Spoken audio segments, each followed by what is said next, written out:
जैसी श्रद्धा, जैसी भावना, जैसी आस्था इंसान के अंदर होती है, वैसे ही मालिक की दया में रहमत उस पे बरसा करती है। लेकिन मालिक पे दृढ़ विश्वास होना कोई छोटी बात नहीं है, बहुत बड़ी बात है। एक बात अमीर खुसरो और निजामुद्दीन औलिया, तो निजामुद्दीन औलिया मुर्शिद कामिल थे और अमीर खुसरो उनका मुरीद था शायद। तो निजामुद्दीन औलिया ने सोचा सारे ही बढ़ चढ़ के इश्क का रंग दिखाते हैं, चलो थोड़ा इनका भी आजमा लेते हैं कौन कितने पानी में है। साथ में 40 या जितने भी लोग थे वो चले, अमीर खुसरो भी था। सभी लोग चल पड़े और एक बेश्या का घर आया तो निजामुद्दीन औलिया वहां पे ऊपर चढ़ गए। कई तो वहां से खिसक गए, यार ये भी कोई गुरु है, पीरो मुर्शिद कामिल है, खुद बेश्या के कोठे पे जा रहा है। कुछ खड़े रहे तो वहां जाके उन्होंने कहा कि भोजन पर्दे में ढांप के लाना। उन्होंने सोचा ये मांस खाएंगे, यार ये भी कोई गुरु पीर मुर्शिद कामिल है। कुछ और खिसक गए। फिर कहा कि जो बोतल है शरबत वाली, थोड़ा धीरे बोला, वो भी ढांप के गिलासों के साथ लेके आना।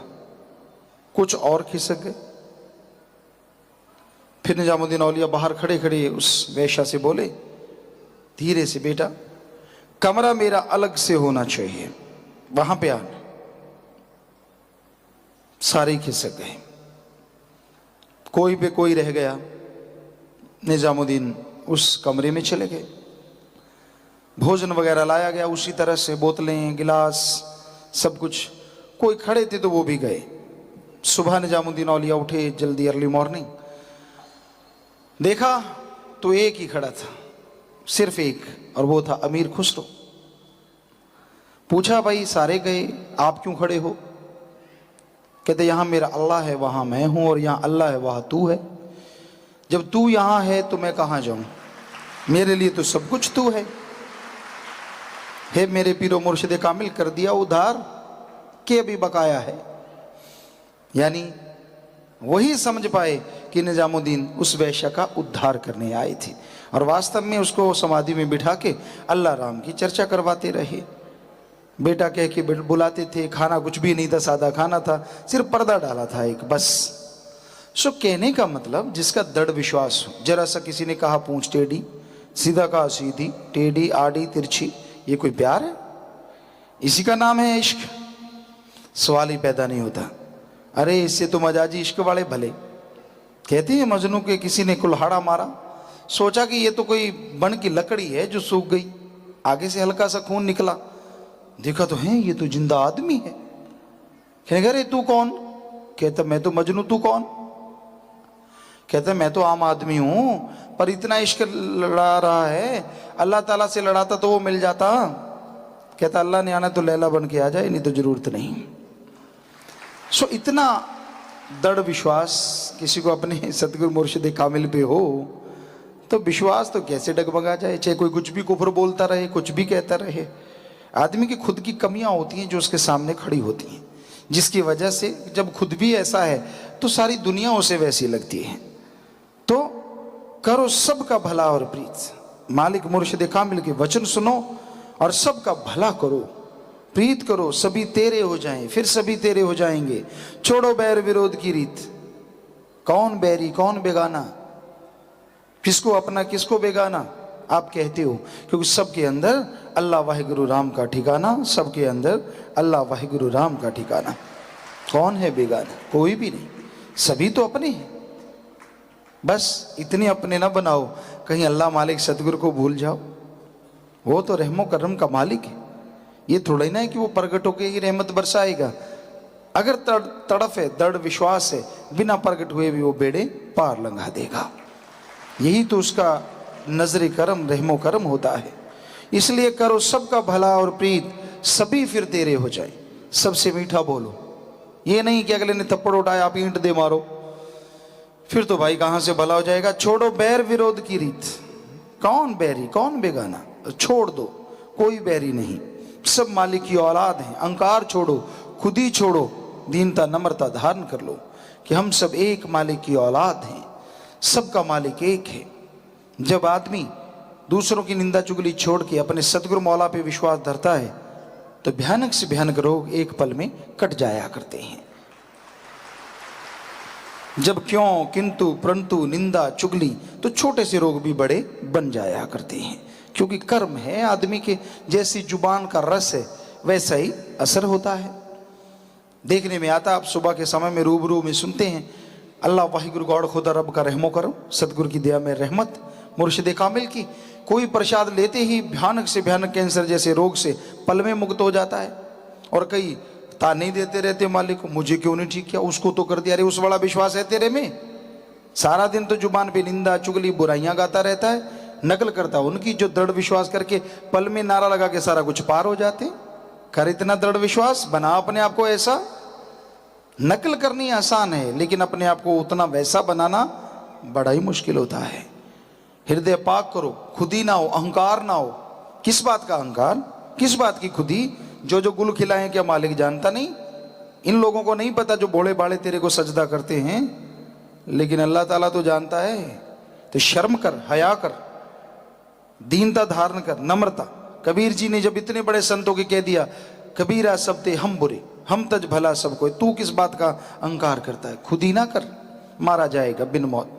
मतलब आदमी अगर खुद ही करता है, अहंकार करता है, तो वो तड़फता ही रहता है, चैन उससे नहीं मिलता, शांति नहीं मिलती। इसलिए अहंकार नहीं करना चाहिए। दीनता नम्रता का पल्ला पकड़ के रखो, सबसे बेगर्ज निस्वार्थ भावना से प्यार करो। बड़े माँ बाप बराबर, बहन भाई छोटे बेटे बेटी के समान, इसी रिश्ते से पुकारो, इसी तरह बोलो, सुमरन करो, तो यकीनन आप मालिक के रहमो करम के हकदार बन जाओगे। अंदर बाहर से खुशियां जरूर हासिल होंगी और आपके अंदर बार बहारें खिल जाएंगी। ईर्ष्या, नफरत, द्वेष, द्वेष इंसान को इतना जलाती है, इतना जलाती है कि इंसान जलता चला जाता है, कोई किनारा नहीं मिलता। कोई भी चीज और जलती है तो कोई किनारा होता है। लकड़ी जली, कोयला, कोयला जला राख, इसी तरह घास फूस है वो जल के राख हो जाता है। पर ईर्ष्या नफरत एक ऐसी बीमारी है, जिसे लग जाती है वो जलता ही रहता है, सुलगता ही रहता है, कभी चैन कभी शांति उससे नहीं मिलती। दूसरों को देख देख के जलना, दूसरों को बुरा कहना, दूसरों को गलत कहना, ऐसा लगता है उसे कि इसमें मुझे शांति आ गई। ये नहीं पता तेरे अंदर देखती आग को और पेट्रोल मिल गया, और जलेगा, और दुखी होगा, और परेशान होगा। तो आज का इंसान ईर्ष्या नफरत में बुरी तरह से जल रहा है। खुद को सुख है या नहीं है इससे कोई मतलब नहीं। पड़ोसी को सुख ज्यादा है, इससे दुखी ज्यादा लोग हैं। कि मैं तो दुखी रह लूंगा पर मेरे पड़ोसी को सुख मिल रहा है, ये नहीं मेरे से सहन होता। आम आदमी ये कहते नजर आते हैं। तो ये ईर्ष्या, ये नफरत की आग इंसान को जलाती रहती है, तड़फाती रहती है। इसलिए ईर्ष्या नफरत को अपने अंदर से निकाल फेंको और ऐसे लोगों का संग ना करो जो हमेशा ईर्ष्या, निंदा, चुगली, बुराइयां हमेशा गाते रहते हो। हमेशा जिनके पास एक ही सब्जेक्ट है, दूसरों की बुराई, दूसरों की निंदा, दूसरों की चुगली करना। आप देखेंगे उनके चेहरों पे बनावटी रंगत होगी, मालिक का नूर नहीं हो सकता। जितना मर्जी कोई लीपापोती करे, जितना मर्जी कोई अपने आप को बचाए, लेकिन ईर्ष्या नफरत है ही बीमारी ऐसी। अब किसी कमरे में आग लगी है, लकड़ियां जल रही हैं, तो नेचुरली धुआं तो आएगा। उसी तरह ईर्ष्या अगर अंदर जल रही है तो चेहरे पे आकर अक्स तो आएगा। अभी नहीं, ठहर के आ जाएगा, समय तो लगता है। पर ईर्ष्या नफरत बुरी बला है, कभी इंसान को अपने अंदर इसे सुलगने नहीं देना चाहिए। बेपरवाह जी ने भजन में क्या नहीं कहा, हर बात फरमाई, हर बात के लिए टोका है। नफरत की ये आग है ऐसी, तन को रहे जलाती, अंदर ही अंदर साड़ रही है, नजर किसी ना आती। दिखती नहीं है प्रेम के जल से बुझाते चलो, आपस में निस्वार्थ भावना से प्रेम करो, अल्लाह वाहिगुरु गौड़ खुदा रब से प्यार करो, तो आपके अंदर की ईर्ष्या नफरत रूपी आग बुझ जाएगी। अगर आप ऐसा नहीं करते तो जलते रहोगे। जिस घर में ये आए बीमारी प्रेम जरा ना छोड़े, बहुत दिनों से बना प्रेम जो मिनटों में है तोड़े, सुख पाना इसको भगाते चलो। जिस घर यानी जिस शरीर में ये बीमारी आ जाती है ना, तो आपस में चाहे प्यार है या मालिक से प्यार है, उसको जलाते ये देर नहीं लगाती। बहुत दिनों से बना प्रेम जो मिनटों में है तोड़े, जिस पे पता नहीं सदियां लग गई, महीने साल पता नहीं कितना समय गुजर गया वो मालिक का प्यार मोहब्बत पाने में, लेकिन जैसे ईर्ष्या आती है, जैसे नफरत पैदा होती है, मिनटों में बेपरवाह जी कहती है उसको जला के राख कर देती है, प्यार मोहब्बत का नाता तोड़ देती है और आदमी ईर्ष्या में जलता हुआ दुखी होता रहता है। कितना निजी होए रिश्ता ये परवाह ना करती, कितना भी सगा हो, बहन भाई बेटा मां बाप, हर किसी में ये ईर्ष्या चल सकती है। ऋषि मुनियों अक्लमंदों से भी ना कभी डरती। अब कोई तप करे रिद्धि सिद्धि में लगा रहे, उनसे भी नहीं डरती। ईर्ष्या नफरत उनमें भी आ जाती है। इसका काम दिल को जलाते चलो। इसका काम ही है कि जो कोई ईर्ष्या नफरत के साथ जुड़ता है उसको अंदर बाहर से जलाना शुरू कर देती है, क्योंकि जब भी वो निगाह मारता है उसे अपने से बेहतर कोई नजर आता है या कोई बड़ा नजर आता है, चाहे बड़ा हो ना हो, लेकिन ईर्ष्या नफरत की वजह से उसे बड़ा बना देता है। जिंदगी में अगर सुख पाना इस अग्नि से बच जाओ, संत शरण में आकर भाई प्रेम कमाओ, नाम ध्याओ, प्रेम का दीप जलाते चलो। तो बेपरवाह जी ने फरमाया, ईर्ष्या नफरत से बचना है तो संतों की शरण आओ। शरण आना ये नहीं है कि आप आगे त्याग के, या पूरा त्याग हुआ या नहीं हुआ ये तो राम जाने। संत शरण का मतलब है जो संत कहे 100% उस वचन पे फूल चढ़ाओ, ये होता है संत शरण में आना। फिर देखो ईर्ष्या नफरत तो क्या काल भी बाड़ बांका नहीं कर सकता। और अगर अमल ना करो जी, कईयों को होता है मैं तो वचनों की काट करूंगा, मैं तो ऐसा करूंगा, मैं तो करके दिखाऊंगा, मेरा क्या बिगाड़ा, मेरा क्या हुआ। नहीं भाई, संतों के वचनों को चाहे मुंह पे कह दो मैं नहीं मानता, संतों को दुख थोड़ा ही ना होता है। इस बात का दुख नहीं होता कि हमारी बात नहीं मानी, इस बात का दुख होता है कि इसके आने वाले भयानक कर्म जब भोगने पड़ेंगे तब ये चिल्लाएगा अब मौका था, उन कर्मों से बच जाता। तेरी मर्जी भाई, ना मान। इसमें हेंकड़ी दिखाने वाली बात कौन सी है? ये दिखाना कि मैं नहीं मानता, मैं नहीं करता ऐसा।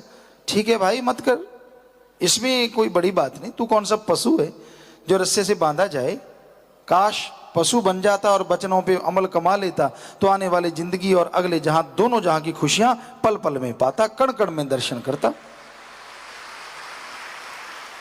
पर पशु को ये मालिक ने दिया ही नहीं कि उसको नाम जप सके और संतों के वचनों पे अमल कर सके और मालिक की दया में रहमत को पा सके।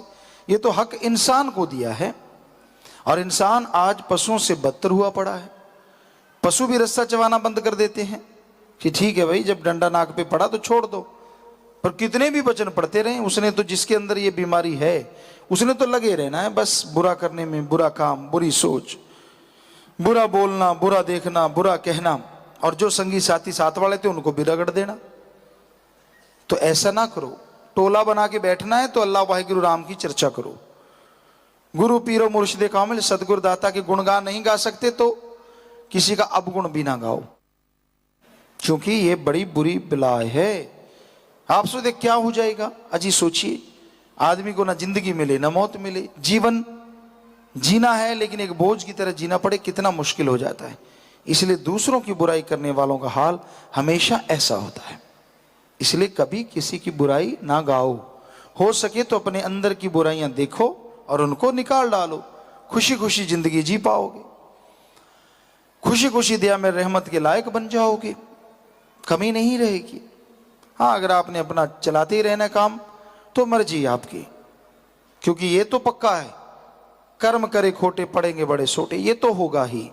लेकिन अच्छा है कि जग हंसाई से पहले पहले आदमी राम नाम को मान ले, बुरे काम छोड़ दे, मालिक की याद में लग जाए, अमल करे पीर फकीरों के वचनों पे। तो पीर फकीर अपने लिए कहे ना कि तू मेरा ये पाँव दबा दे, हाथ दबा दे, मेरी सेवा कर दे भाई, मेरे लिए कुछ खाने को बना दे, तो मानी बात की, मत मानो भाई। फकीर तो कहता तेरी जिंदगी सुधरेगी अगर तू ऐसा करेगा, अंदर से ईर्ष्या नफरत द्वेष द्वेष निकालेगा तो आने वाली जिंदगी में बहारें छा जाएंगी, प्यार मोहब्बत अल्लाह राम का इतना मिलेगा कि दामन छोटा पड़ जाएगा, पर रहमो करम से तू माला माल होता चला जाएगा। सत्संग में जो जीव चल के आते हैं उस अल्लाह वाहिगुरु राम के रहमो करम दया मेहर का ही सदका है, वरना बड़ा मुश्किल है सत्संग में चल के आना। आगे अगर अमल करो तो कर्म बनाए जा सकते हैं, बुरे कर्म मिटाए जा सकते हैं, नेक कर्म बनाए जा सकते हैं। समय आपके हाथ में है। बेपरवाह जी के भजन आपने सुने। समय आया है हाथ सुहावना, लाभ उठाना जन्म दुर्लभ है मिला। समय दो तरह से यहां सच्चे दाता ने वर्णन किया है।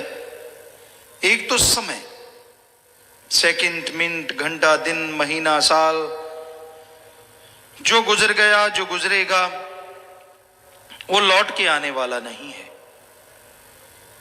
समय समुद्र की लहर कभी इंतजार नहीं किया करते। समय वो जंगली घोड़ा है जिसकी पूंछ नहीं पकड़ी जा सकती, गले के बाल पकड़ के रोका जा सकता है। यानी समय गुजर गया तो पश्चाताप के अलावा कुछ भी नहीं। समय अगर रहते संभल जाओ तो सब कुछ हाथ में आ जाता है। तो समय की कदर करना चाहिए। आलस्य में, फजूल की बातों में, चुगली निंदा में या बहसबाजी में समय को बर्बाद ना करो। अच्छा इंसान वही है जो शांत चित्त रहता है, बिल्कुल शांत, सुमरण करता है, अपने कर्तव्य का निर्वाह करता है। बाल बच्चेदार हो तो एक सीमा उम्र की उनका पालन पोषण करना। धर्मों की बात करें तो पहले जमाने में 25 साल 20 साल, आज का टाइम माने तो बच्चे की शादी जब भी हो जाती है उसके बाद आप उनके कंधे पे साल 2 साल में गृहस्थी का बोझ पूरा डाल दो, सारा कुछ संभला दो। सारे से मतलब ये नहीं कि आप अपना हिस्सा ना रखो, अपना हिस्सा जरूर रखो, लेकिन बाकी काम उनके जुम्मे लगा दो कि भाई आप जानो, आपका काम जाने। राय मशवरा लेना है तो जब मर्जी हमसे ले लो, क्योंकि हमारा तजुर्बा है और तजुर्बे से आदमी बहुत कुछ सीखता है। एक सीखता है गॉड गिफ्टेड प्रभु की तरफ से, दूसरा सीखता है कर्मों से, और कर्म दुनिया में रहते हुए होते हैं, और तीसरा सीखता है उम्र से। उम्र ज्यों ज्यों बढ़ती जाती है, कई कई चीजें व्यवहार में आती हैं, पता चलता है इसका क्या मतलब, इसका क्या मतलब, कौन कैसा, वो उम्र से पता चलता है। तो आप बच्चों को ये कह सकते हैं कि भाई तजुर्बा है हमारा, आपको जरूरत हो तो हमसे राय ले सकते हैं। आगे उनकी मर्जी, आप उनके लिए टेंशन में मरे क्यों जा रहे हैं? राम जाने, उसका काम जाने। क्या ईश्वर की सब औलाद नहीं है? सब मालिक की औलाद है। मालिक सबका पालनहारा है, रचनहारा है, बख्शनहारा है। वो क्या है जो सुमरण करता है वो जानता है, वो क्या नहीं है वो तो सब कुछ है। इंसान को कोई कमी आने ही नहीं देता, ना अंदर आए ना बाहर आए। पर इंसान वचन नहीं मानता, अमल नहीं करता, तो ये तो इंसान की कमी है ना, इसमें भगवान की कमी कहां से आ गई? वचन नहीं मानना, वचनानुसार चलना नहीं, तो खुशी नहीं मिलती। सच्चे मुर्शिद कामिल शास्त्र नाम जी दाता रहबर, शाह मस्ताना जी दाता रहबर का रचाया हुआ बनाया हुआ ये रूहानी बाग है। इसमें रंग बिरंगी फुलवाड़ी है। सभी धर्मों के लोग हैं, कोई जात पात नहीं, कोई धर्म नहीं, बस एक ही धर्म, इंसानियत। अपने अपने धर्म को मानो, दूसरे को बुरा ना कहो, सबका सत्कार करो, ये सिखाया जाता है। सच्चे दाता रहबर के वचनों पे जिसने भी अमल किया, कर रहे हैं, करते रहेंगे, मालिक कभी उनका हाथ नहीं छोड़ता। उसे ना यहां ना वहां कभी बिछोड़ा नहीं होता। हमेशा सदगुरु मालिक उसके साथ रहता है। वचन मानना जरूरी है, पर आदमी का मन बड़ा शैतान है। बेपरवाह परम पिता जी ने ये वचन किए कि हम थे, हम हैं, हम ही रहेंगे। इस खाक नाचीज को जब अपने साथ गुरगद्दी पे बिठाया तो वचन किए कि इनका कहना मानो तो समझो, हमारा कहना मानो।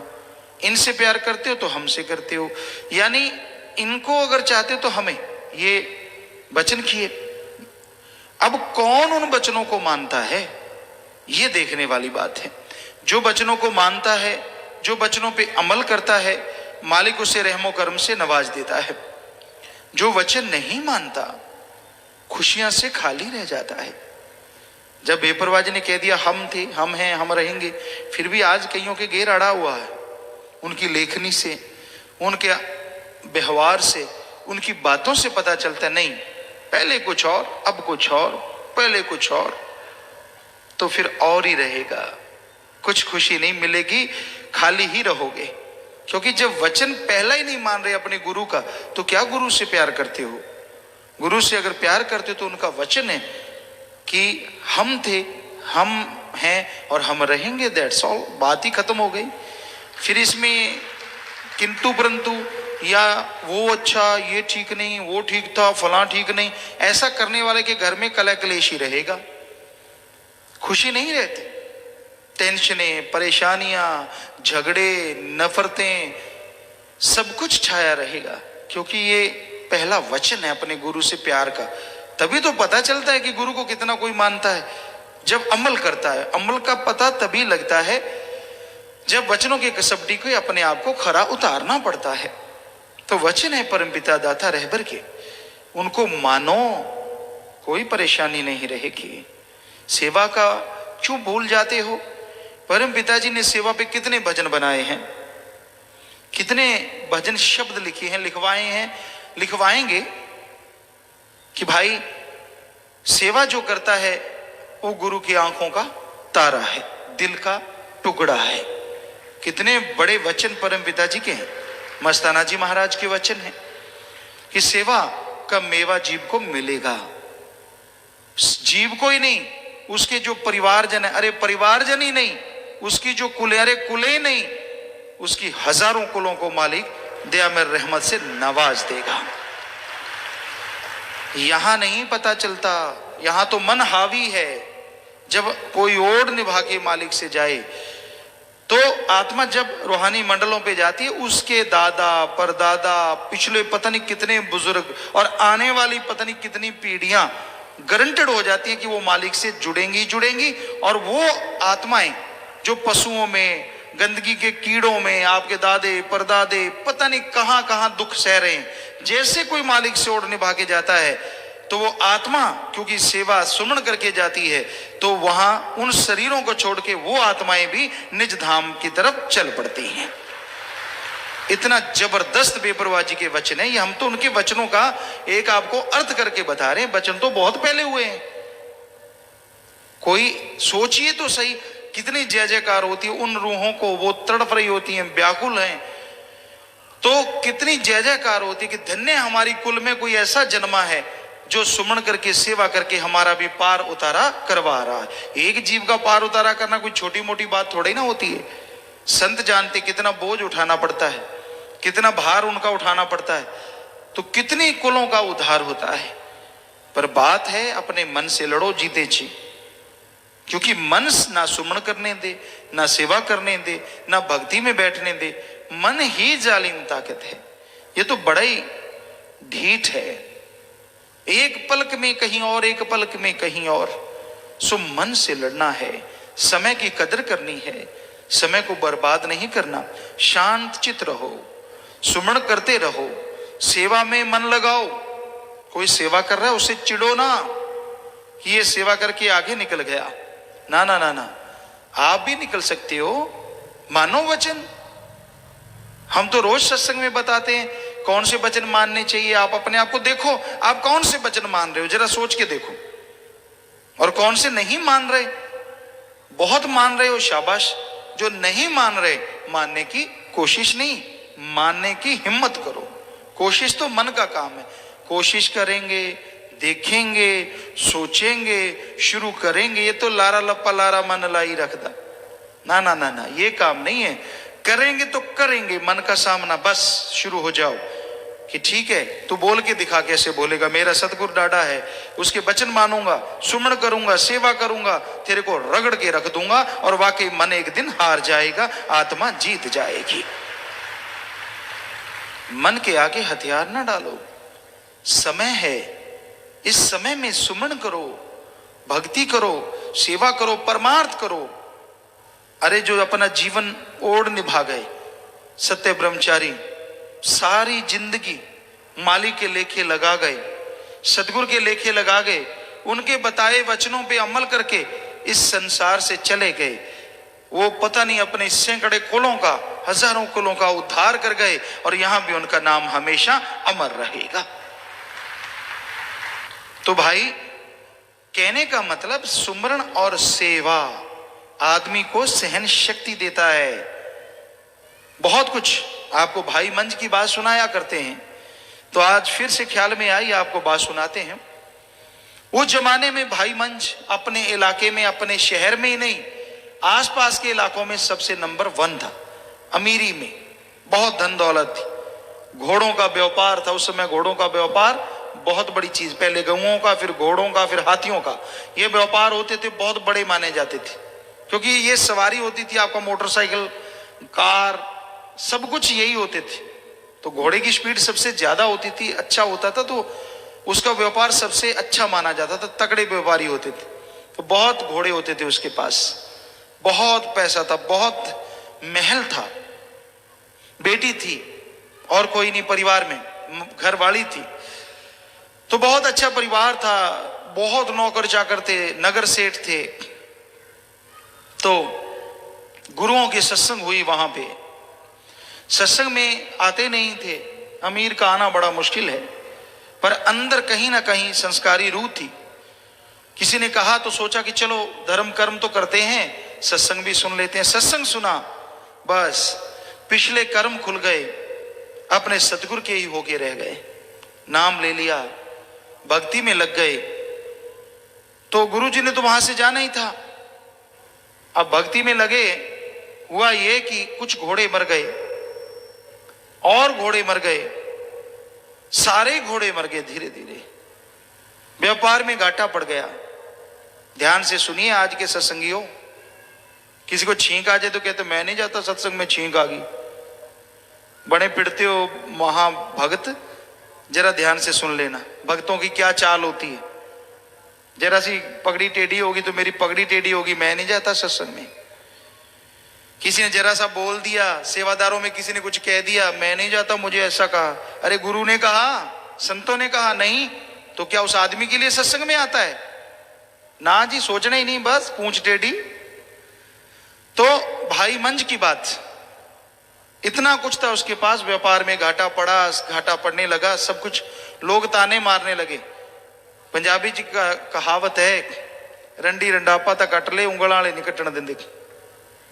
मुंह आया बात ना रहती है, बात आगी क्या करें। तो कई शायद रजा में रह जाएं, पर उंगली वाले बहुत बैठे होते हैं। बस तेनू तो आए करता, की खट लिया तू, आए कर लिया तू, फुलाना कर लिया तू। ऐसों का हाल बहुत बुरा होता है। धोबी का गुत्ता घर का ना घाट, ऐसा हाल होता है उंगली लगाने वालों का। ना यहाँ खुशियां, ना घर में खुशियां, ना अगले जहान में खुशियां। तो भाई मंज के साथ भी लोग आने लगे। क्या फायदा हुआ? तूने देवता मानने छोड़ दिए, तूने फलां चीज छोड़ दी, ये गुरु के पीछे लग गया, घाटा पड़ गया, बुरा हाल हो गया, कुछ भी नहीं बचा। वो कहता ना ना ना ना ना, जिसने मेरे गुरु के गलत बोला बाहर निकल जाओ, मेरे घर में आने की जरूरत नहीं है। तो लोग आना बंद हो गए। आगे से कोई ऐसा भक्त हो तो किसी की क्या मजाल, कुछ बोल जाए। सब चले गए वापस। गुरु जी अपने आश्रम में पहुंचे, एक चिट्ठी भेजी और ये कहा कि इसकी 5 अशरफियां मोहरें होती थी, 5 अशरफियां लेना, फिर ये चिट्ठी देना। चिट्ठी वाला चला गया भाई मंज के पास कि गुरुजी ने चिट्ठी भेजी है, 5 मोहरें देनी होंगी बदले में। तो पता करवाया, थोड़े बहुत घर में था कुछ बेच बचा के, कहता जी शुक्र मनाया, पैसे वो 5 मोहरें दी, सिर पे लगाता है, माथे पे लगाता है, नाचता कूदता, मेरे गुरु की चिट्ठी आई है, चूमता है, खोलता है, सुमन किया करो, भक्ति किया करो, जो भी लिखा था पढ़ा, बड़ा खुश हुआ। तो भाई मंज जब इतना खुश हुआ, सारे लोग हैरान थे, यार खाने को कुछ भी नहीं है, बस रोजगार बड़ी मुश्किल से चलता है खाने पीने का, और चेहरा नूरो नूर रहता है, चक्कर क्या है, इसको कोई परवाह ही नहीं हुई, सारा व्यापार लुट गया, इतना कुछ बर्बाद हो गया, यार इसका कौन है, आखिर कौन है। गुरु की चर्चा होती लोगों में, कोई तो है ना जो चेहरे पे नूर है, किसी का लुट जाए, पागल हो जाए, हार्ट अटैक हो जाए, मर जाए, यार कोई तो बात है। आखिर गुरु की उपमा होने लगी उसकी वजह से। फिर चिट्ठी आई और इस बार अशरफियां 25 थी, बिल्कुल शिकन नहीं आई चेहरे पे, बिल्कुल भी। आज बड़ा चिट्ठी फाड़ दे भाई, मेरे लोड घर बार अगे लुटाता, सारा बर्बाद करता है, ये गुरु तो मत्था टेकिया। बहुत सारे बैठे होते हैं ऐसे, उनको तो चाहिए सतगुरु दे रहा है तो खुशियां है, नहीं दे रहा तो कैसा सतगुरु, मन अनुसार नहीं मिल रहा तो भाई मंज नाचने लगा, बड़ा खुश। घरवाली कहती अब लाएंगे कहां से पैसे, कहता तू फिक्र ना कर, मैं जाता हूं। पहले एक रिश्ता आया था भाई मंज के, जब वो बड़ा शाहूकार था, तो भाई मंज की घरवाली ने इसलिए या दोनों ने मिलकर मना कर दिया था क्योंकि उनकी लड़की के बराबर वो घर कहीं नहीं ठहरता था, बहुत गरीब थी। भाई मंज उनके घर गया जिनको जवाब दिया था, लड़की बहुत खूबसूरत थी, तो हाथ जोड़े कि भाई मेरी बेटी है, आप शादी के लिए आए थे, बेटे की आपकी अभी शादी नहीं हुई, मैं शादी कर दूंगा, लेकिन मुझे 25 रुपए चाहिए, 25 अशरफियां सोने की। वो कहने लगे हाँ हाँ कोई बात ही नहीं है, अच्छे लोग नेक लोग थे, कहने लगे हाँ कोई बात नहीं हम आपको देते हैं। वो पैसे दे दिए, भाई मंज आए घर, बेटी की शादी का तय कराए और चिट्ठी ली, और आगे से कई गुना बैराग आ रहा है, नाच रहा है, उसको छाती से लगाया, भाग रहा है इधर उधर, मेरे गुरु की खत आया है, मेरे गुरु की चिट्ठी आई है। आंखों से अश्रु धारा और जुबान थरक रही है, होंठ कांप रहे हैं, अरे मेरे गुरु ने चिट्ठी भेजी है। गुरमुखता इसको कहते हैं, ये है गुरमुखता। नाचते कूदते उस चिट्ठी को लेता है, आंखों पे माथे पे लगा के चूमता है, खोलता है, उसमें लिखा है भाई मंज बेटी की तो शादी कर ही दोगे। देखो गुरु को पहले ही पता है कि शादी तय हो गई, वो करके आ जाना, आश्रम में सेवा करना आपके लिए बुलावा है। कहता नाचता है, छलांगे मारता, और क्या चाहिए। सारा घर बार बेच के बेटी की शादी करके, क्योंकि लिखा था कि शादी कर देना, करके अपने गुरुजी के पास आ गया। ध्यान से सुनिएगा एक एक बात, कोई छोटी बात नहीं है। सारा कुछ लुटा दिया अपने सदगुरु मौला के लिए, खुश कि वही करवाने वाला है। वो नगर सेठ अमीर ज्यादा, जिसने कभी पानी का गिलास ना उठाया हो, वन पे जाता है, कुल्हाड़ी लेके लकड़ियां काट के लाता है और लंगर में लकड़ियों की सेवा शुरू कर दी। लंगर घर में लकड़ियां डालता है, फिर भी नहीं छोड़ते लोग, बीच में बैठे होते हैं, सत्संगों में आते हैं, सेवादार बन जाते हैं, पर गंदी आदत नहीं छोड़ते। ताना मारा किसी ने, गुरुजी को कहा कि देखो जी ये भाई मंज तो जितनी लकड़ियां लेके आता सेवा करता है उतने का तो खाना खा जाता है। गुरुजी मौन रहे, गुरुजी थोड़ी कह सकते हैं ऐसी बात, लिखने वाला चाहे कुछ भी लिख दे, हम नहीं जचती हमें ये बात। तो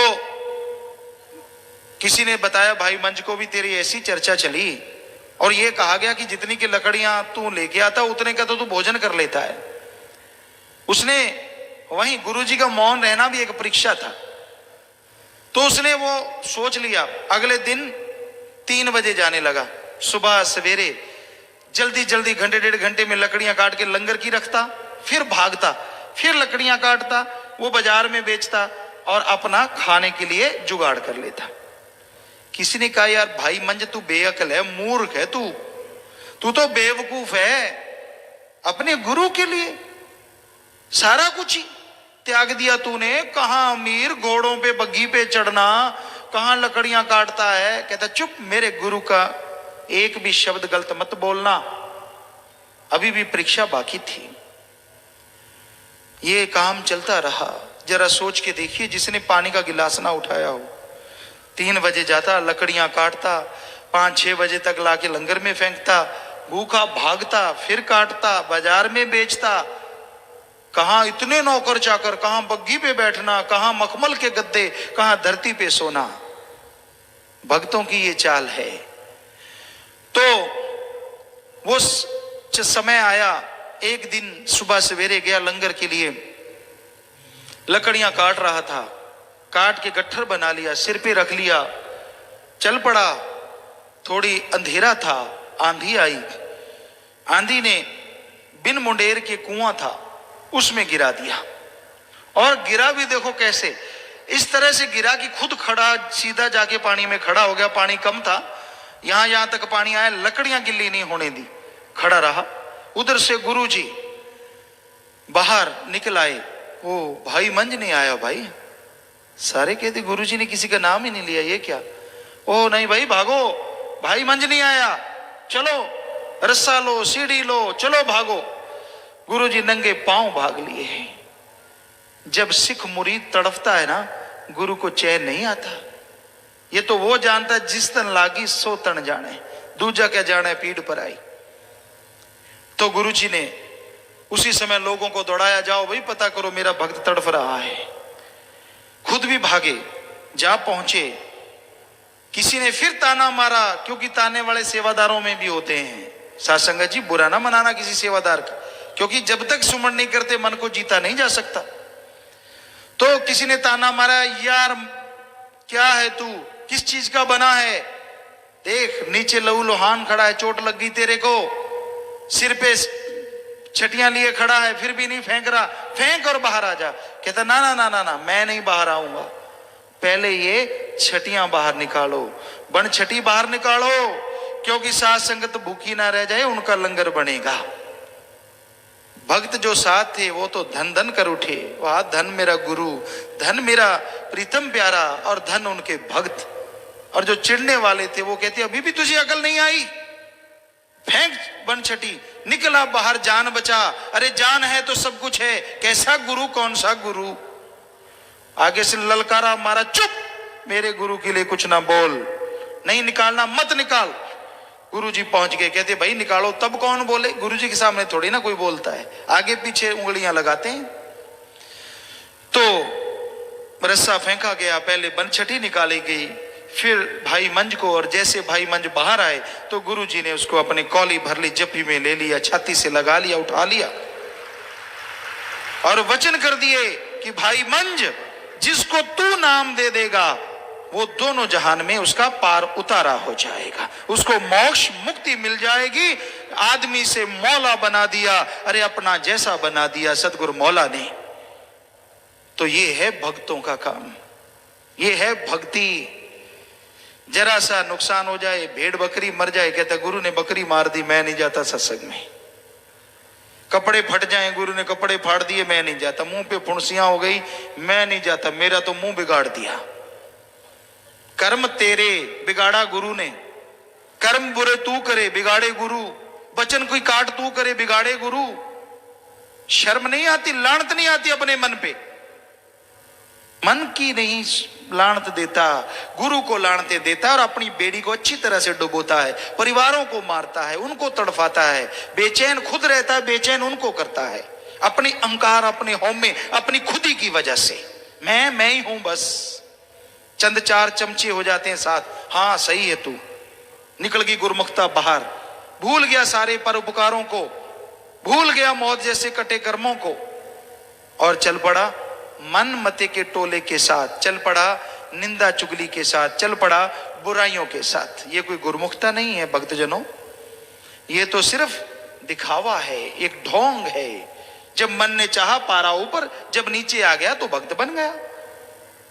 ये कोई बात है? मन से लड़ो, सुमन करो, भक्ति करो, सेवा करो, त्याग दो सब कुछ। अगर हिम्मत है तो करो सेवा। पर ना जी, वो तो सिर्फ दिखावा होता है। नहीं, दिखावे से मालिक खुश नहीं होता, सेवा सुमन से खुश होता है। अपने मन पे लानत डालो जो आपको तंग करता है, मन के हाथों मजबूर ना हो, मन को मजबूर कर दो कि वो आपके साथ साथ गुरुमुखता में साथ देने लग जाए। आप बहादुर हो, आप योद्धा हो, जो सत्संग में आए हो, जिसने नाम ले रखा है। अरे राम नाम के हथियार से मन का सामना करो, तब पता चलेगा आप सच्चे बहादुर हो। मन का मुंह तोड़ जवाब दो, मन के कहे बह ना जाओ, लेटे लेटे रजाइयां मत फाड़ो, सेवा करो, सुमरण करो, मन से लड़ो। मन खाली रहता है, शैतान का चरखा है। एक जैसे चरखे पे एक गोलोटा उतर जाता है, दूसरा चढ़ जाता है, उतरा उतरा दूसरा चढ़ जाता है। तंद माता बहनें आजकल की तो जानती भी नहीं होंगी, ऐसे ऐसे काती रहती है, वो तंद बलेटती रहती हैं और गोलोटा बना, उतारा नए वाला, फिर लपेट देती हैं ऊपर। तो यही मन की चाल है। अगर आप खाली हैं, ना सेवा, ना सुमरन, ना काम धंधा, तो इसके ऊपर ऐसे तंद चढ़ते रहते मन के। एक गया विचार दूसरा, दूसरा गया तीसरा, यूं चढ़ते रहते चढ़ते रहते चढ़ते रहते, और आदमी को बीमार करके रख देता है मन, सब कुछ खत्म कर देता है। इसलिए मन से लड़ना सीखो, समय की कदर करो। मनुष्य शरीर में मन को काबू किया जा सकता है, मनुष्य शरीर में मन पानी भरने लग सकता है, लेकिन गुरु के वचन मानो तो, गुरु के वचनों पे चलो तो। और गुरु अपने लिए नहीं कहते, गुरु वचन करते हैं सारे सबके भले के लिए। गुरु कभी किसी को दुख नहीं देते, राम कभी किसी को नहीं मारता, मर जाते हैं कर कर खोटे काम। सो कहने का मतलब कर्मों के अनुसार जीव को फल मिलता रहता है। संत पीर फकीर तो सबका भला करते हैं। सेवा सिमरन सत्संग में लग जाओ। जो बुजुर्ग यहां बैठे हैं, सवाल ही पैदा नहीं होता। हमारे कई जुम्मेवार भी बुजुर्ग अवस्था में पहुंच के अभी तक भी घर का मोह नहीं त्यागते। बुरा ना मानना भाई, उनको कहो सेवा बद कर लो ना, मेरा मुंडा आए फलाना है, मुंडिया दे मुंडे भी जवान हो गए, फिर भी शर्म नहीं आती। क्या और क्या करोगे, क्या तीर मार लोगे? सेवा कर लो। क्यों नहीं रिटायरमेंट लेते? 50 साल है, गवर्नमेंट भी रिटायर कर देती है 58 में तो शायद ना जी, फिर भी लगे रहते। ना ना, ऐसे नहीं वैसे नहीं, फला नहीं दींकड़ नहीं, छोड़ो ना, बहुत हो गया। लग जाओ राम नाम में, सेवा कर लो, परमार्थ करो, भक्ति करो, इबादत करो। अरे जो आप अपनी अकल इल्म से अपनी पीढ़ियों का भला नहीं कर सकते, सेवा सिमरण करने से मालिक उनकी संभाल अपने आप करेगा, अपने आप उन पे रहमो करम बरसाएगा। पर आप तो खच्चत हैं, खच्चत। हमने देखा कई यहाँ बुजुर्ग सेवा करते थे। कुछ दिन पहले भी एक बुजुर्ग आए थे, नाम नहीं लेंगे, पहले की भी एक बात है। कई बातें हैं, बुजुर्ग आते हैं सेवा पे, कहते ना मालका हुण तां सेवा करवाउण दी उम्र सी, इत्थे सेवा करन लग गए। जांदे दे हड्ड गोडे टुट के कराई जा सेवा, बैठा मंजे ते टट्टी पिशाब। सो मालिक क्या पता क्या जाने किधर चल पड़े काम। मांगी चढ़ने को दे दी उठान की, उल्टी सीधी कौन जाने भगवान की। तो सेवा कर लो, समय मिला है ना, सारा दिन मूंछें ऐंठते रहा करो, कभी सेवा की तरफ ध्यान दे लिया करो। सारा दिन हम ये नहीं कहते कि सेवा करते हो काम धंधा ना करो, घर के घर गृहस्थ है आपका, बाल बच्चों का पालन पोषण करना है, उधर भी टाइम लगाओ। जब भी काम करो मेहनत से करो, कड़ा परिश्रम करो, हार्ड वर्क करो, ताकि उधर भी कोई उंगली ना उठाए। ठगी बेईमानी भ्रष्टाचार से बचो। अगर ऐसा करोगे तो दुखी रहोगे। तो जो समय निकालो, महीने में 4 दिन 5 दिन 2 दिन जितना निकाल पाओ, हफ्ता, हर किसी को चाहिए कि वो दीन दुखियों की मदद करे, सेवा करे। और बुजुर्गों को तो खास करके, उनके जब बच्चे जवान हैं और घर गृहस्थ उन्होंने संभाल लिया, तो फिर क्यों ऐसे विषय विकारों में, दूसरे काम धंधों में, लोभ लालच में उलझे पड़े हो? क्यों नहीं राम राम करते? क्यों नहीं परमार्थ करते? क्यों नहीं मालिक के बारे में सोचते कि भाई मालिक की औलाद का भला करें? भला करने के इतने मुंह खोल दिए बेपरवाह जी ने। नाम वाले जीवों को बहुत सारी संगत है, गाड़ियां करवाती है कि लो जी हमारी फरी है, आप राम नाम में चलो। तो उनको शराब छोड़ते हैं, मां छोड़ते हैं, घर नरक से स्वर्ग बन जाता है। सारी औलाद उनको दुआएं देती है। क्या वो परिवारों को दुआएं नहीं जाएंगी? तो कहने का मतलब सेवा करनी है, परमार्थ करना है, उसके बहुत सारे रास्ते हैं, खुले हैं, करो। तन अगर सही है तो तन से सेवा करो, मन सही है तो सत्संग सुनो, तंग करता है तो सत्संग सुना करो और अमल करा करो, ताकि मन को रगड़ दो। आमतौर पे हमने देखा, पहले ये होता कि इसके अंदर भूत आ गया, उसको ले जाते, वो भूत बाबा जो होता था जिन्होंने सियाणा कहते, वो थप्पड़ मारता और गांव वाले पता क्या कहते साथी, ये इसके नहीं पढ़ रही, ये तो भूत के पढ़ रही हैं। तो भाई आप ना मुंह छोटा सा करो, आपके नहीं पढ़ रही, आपके मन के पढ़ रही हैं। आप क्यों छोटा सा मुंह करके ऐसी हुए बैठे हो कि मुझे कह दिया? नहीं नहीं, हम तो मन को कह रहे हैं। अगर आपको लगता है कि मेरा मन जालिम है तो लड़ो मन से, आपके भले की कह रहे हैं, आपके फायदे की कह रहे हैं। मन से लड़ना ही भक्ति है कलयुग की। मन से लड़ोगे तो जीतोगे, तभी खुशियां हासिल होंगी, तभी बहारें आएंगी, तभी चेहरे पे रौनक आएगी, तभी नूर आएगा, अंदर सरूर आएगा। और अब मन के पीछे बह जाओगे, कहीं जा जाके अपने दिखाना, अपने आप को, मन की बातें करनी, मनमते लोगों में हाँ भरना, तो ये गलत है, इसमें खुशियां नहीं मिलेंगी। इसलिए मन से लड़ना सीख लो, मन के आगे हार ना मानो। और मनुष्य शरीर में मन से लड़ना कलयुग की सच्ची भक्ति है। सुमरण करो, सेवा करो, ये जरूरी है। इसलिए हम बार बार सुमरण सेवा पे जोर दे रहे हैं। भाग्यशाली हैं आप, अगर आपका कोई बेटा, आपका बाप, आपका दादा, आपका पोता, नाती सेवा करता है तो आप बहुत भाग्यशाली हैं। आपकी सास, आपकी दादी, आपकी माँ, आपकी बहन, बेटी, बहू, कोई भी सेवा करता है तो आप महाभाग्यशाली हैं, क्योंकि उसका फल आपको भी मिलना है। उनका साथ दो, उनके साथ चलो, कदम से कदम मिला के चलो, ताकि और खुशियां मिलें और रहमो करम से मालिक आपको नवाज दे। अरे भक्त बने हो तो लोगों को भक्ति करने की प्रेरणा दो, उनको भक्ति के रास्ते से भटकाओ ना, वरना ऐसे भटक जाओगे आपको आपकी कुलों को रास्ता नहीं मिलेगा, बुरा हाल हो जाएगा। इसलिए गिरे हुए को उठा सकते हो तो शाबाश, लेकिन चलते हुए को अपनी बातों से, अपने कर्मों से गिराने की कोशिश हरगिज ना करो, वरना ऐसा फल भोगोगे कि जिंदगी भर तड़फते रहोगे, चैन नहीं मिलेगा, घरों में बर्बादी का मंजर नजर आएगा। इसलिए कभी किसी को गुमराह नहीं करना चाहिए, भक्ति पे लगाना चाहिए, नेक कामों पे लगाना चाहिए। नशे छुड़ाओ, मांसाहार छुड़ाओ, हरामखोरी छुड़ाओ, बुरे कर्म छुड़ाओ, राम नाम से जोड़ो, अल्लाह वाहिगुरु गॉड खुदा रब की भक्ति इबादत से जोड़ो, तो मालिक आपके घर को खुशियों से जोड़ देंगे, परमानंद से जोड़ देंगे, और घरों में खुशियां होंगी और खुशियों से आप सारे महक जाएंगे, दोनों जहां की खुशियों से झोलियां भर जाएं।